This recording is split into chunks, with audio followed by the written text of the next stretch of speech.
Torrey Craig's stat line tonight is hilarious, but I love it. Talk to me. 20 minutes, 5 points on 2 of 3. Sure. 3 rebounds, 2 defensive, 1 offensive, 2 dimes, a steal, and 3 fouls. I love Torrey Craig. Yeah. That stat line doesn't sound like anything wild and spectacular, but if you sat and watched this game tonight, when he is out there, you see him putting his impact on the game. Yes, you do. Hustle plays, smart heads up plays, knocking down a shot, making the right reads, making the right passes, and crashing the glass. All of the things he can provide with a player of his basketball IQ and his size and his length and his set of skills. Yes. The Bulls desperately needed a guy like Torrey Craig. And I am like, every time I saw him make a play tonight, I was like, God, I'm glad they signed him. You know, and I said this to you and Jake watching the game. I was like, this dude is a taller Lonzo Ball. That's what he is. And what I mean by that is he fills all the gaps that all the holes that the Bulls have. That's what Torrey Craig is. You put him in the game and you're like, oh, okay. Now we got some defender out there. Oh, okay, somebody who can take the 3. Oh, somebody's out there diving for the loose ball. Oh, somebody who can get the pass right there. Like, he's doing all the things that the Bulls probably might not be great at. He fills that hole and clogs it up for them, man. So this is why I didn't want to see him so many minutes on the floor, but I get it. But that's what he is, y'all. Like, I mean, this is the Lonzo Ball situation, watching Torrey Craig. To a lesser extent, obviously, but he fills tons of holes on this team, man, and tons of gaps on this squad. And that's what made this such a really good signing. And I still can't believe they got him for the price they got him at, man. But it's over now, and he's on our team, rocking the Joe Kim Noah number, man. And he's doing it proud. Shout out to our guys, Matt and Neil, C-Red UK, who just said the comments wearing that 13 with pride and respect. Yeah. As I have said to you, better earn that 13. He said that. Better friggin' earn it. He did. And I had a chat with our guys, Matt and Neil from C-Red UK, when I was on their pod a few weeks ago. Shout out to them. Yes, sir. Thanks for having me. That, you know me, like to hang that 13 in the Raptors already. But if you're going to let somebody wear it, it better be somebody who's contributing to the team the way we've seen Torrey Craig do in 2 preseason games. 2 preseason in which he has given this team more than 2 seasons of Tony Bradley. Seriously, dog. Seriously, man.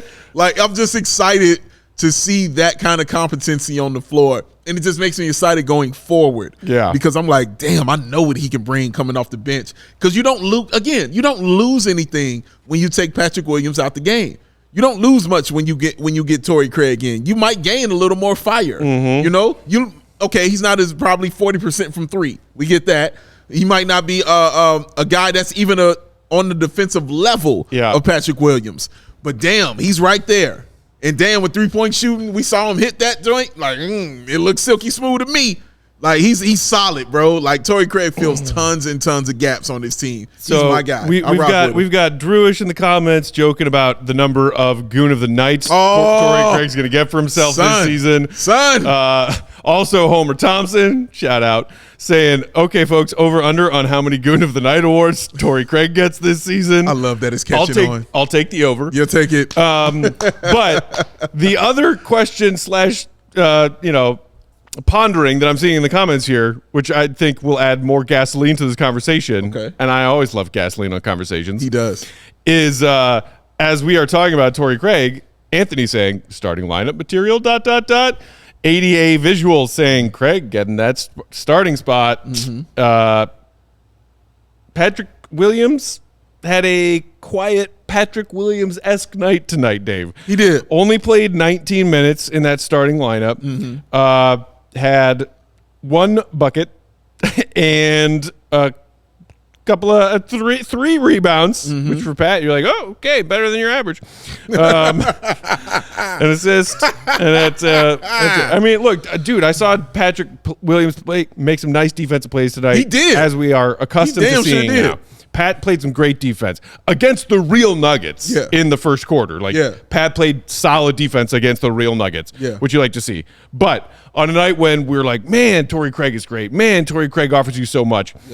And you said, Kobe White, there it is. Put it in pen, starting point guard, go. Yeah, we're done. The other position around the big 3 that we've talked about all offseason since the free agent signings throughout training camp into preseason is there a battle between Patrick Williams and Torrey Craig?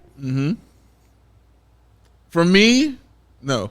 No? Okay. For me, no. I'm comfortable with Torrey Craig. I feel more comfortable with Torrey Craig coming off the bench.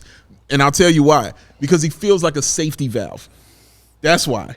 Because when Patrick is out there, listen, Patrick has shown you in 2 preseason games. I'm only talking about the 2 preseason games. It's been up and down.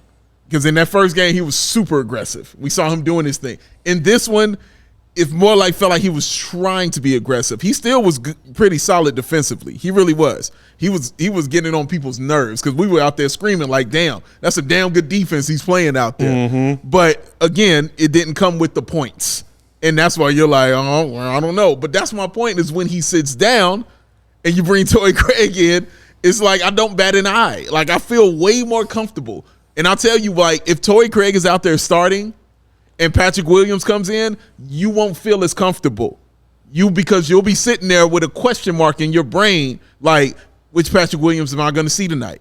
Is Patrick going to come out here and do his thing, or is Patrick going to be like this? You will never have that thought about Torrey Craig. You know what the hell he's going to come out there and do, and you know what he's going to come out there and bring. And that's what makes it comfortable to have that safety valve. I'd rather have Pat out there doing what he does, seeing how he feels, and then saying, oh, you ain't got it tonight? Torrey, let's roll. Well, our friend French Bulls TV saying, I wish there was a battle between Torrey Craig and Pat just to push Pat and let him know his spot ain't guaranteed, which is when we were doing our Prove It segments a few weeks back, Dave, setting goals for each of these Bulls players individually coming into this season. What did you say you wanted Torrey Craig to do? Getting that challenge Patrick Williams. Yep. He's doing it. In 2 preseason games, it's like, oh, Pat, you think this starting spot is guaranteed to you? Yeah. Billy, if Torrey Craig continues to play like this, he's basically telling Billy Donovan, I dare you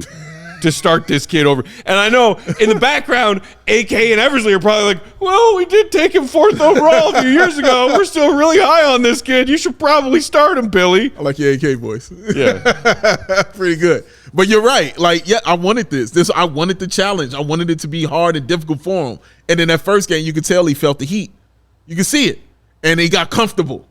And he was like, all right, I did it, right? We're good. All right, finished? No, we're not. You're not finished. It's still going to continue because Torrey Craig, even though the numbers, again, like you said, weren't great and weren't awesome for Torrey Craig either, it was just the way he was out there playing and the effort that he gave for the team. That's what has to be consistent with Patrick Williams. Is we're just sitting here talking about the effort. Even when he got the ball and was bringing it up court, it still didn't look aggressive as it did in that first game. When he got that ball in that first game, we was like on a tear. Like, I'm coming to do it, man. Bro, that's all we're looking for is the consistency of it. I don't care if you go 0 for 50. It's about the consistency of how you approach the game mentally. Because Torrey Craig, you see how he approaches it mentally every time he's out there. We all silly like the mayor.